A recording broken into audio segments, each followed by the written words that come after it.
মেয়েটি নদীর ধারে খেলছিল, কিন্তু তার বাবা এটা একদমই পছন্দ করেননি। রাগে তিনি মেয়েটিকে চড় মারলেন এবং সে সোজা জলে পড়ে গেল। তারপর চুল ধরে তাকে টেনে বাইরে নিয়ে এলেন। এইসব দেখে তার ভাই সঙ্গে সঙ্গে এলো এবং রাগে বাবাকে মাটিতে ফেলে দিল, কিন্তু মেয়েটি নিজের ভাইকেই ধাক্কা দিল। তখনই মা মাঝখানে বাঁচাতে এলেন, কিন্তু তাকেও একটি জোরালো চড় খেতে হলো। সেই রাতে মেয়েটি চুপচাপ লেপের মধ্যে ঢুকে পড়ল এবং কান বন্ধ করে নিল, কিন্তু বাইরে থেকে চিৎকার আসছিল। তার বাবা আবার তার মাকে মারছিলেন। পরের সকালে যখন মেয়েটি জানালার কাছে গেল, তখন দেখল মা হাতে সুটকেস নিয়ে চলে যাচ্ছেন। সে দৌড়ে পিছনে ছুটল এবং জোরে ডাকল, মা, কিন্তু মা ফিরেও তাকালেন না। কিছুক্ষণের মধ্যেই তার ভাই বোনও একে একে বাড়ি সেরে চলে গেল। বাবা তার পরোয়া করতেন না। তিনি মেয়েটিকে স্কুলে ফেলে এলেন, জুতো পর্যন্ত না দিয়ে। স্টেজে একা দাঁড়িয়েছিল সে। শিক্ষক জিজ্ঞাসা করলেন, ডগ বানান করো। মেয়েটি বলল, GOD।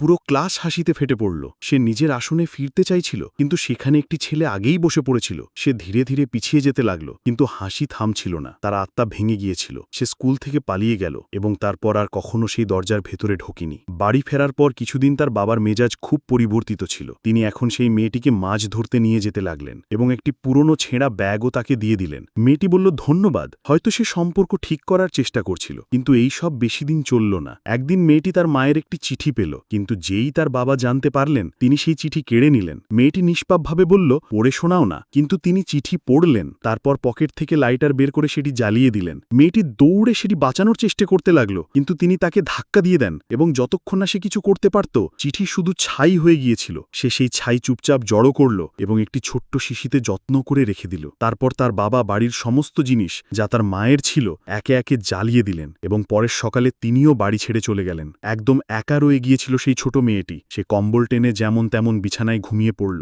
পরের সকালে সে জলাভূমি থেকে ঝিনুক সংগ্রহ করল এবং একটি ভারী ব্যাগ ভর্তি করে মুদি দোকানে পৌঁছালো। দোকানদার চমকে গেল, কিন্তু এক দম্পতি তাকে সাহায্য করল এবং মেয়েটি সেই ঝিনুক দিয়ে খাবার জিনিসপত্র নিয়ে নিল। যে জলাভূমিকে বাকি লোকেরা ভয়ঙ্কর মনে করত, সেখানেই তার সবচেয়ে শান্ত এবং সুরক্ষিত দুনিয়া হয়ে উঠল।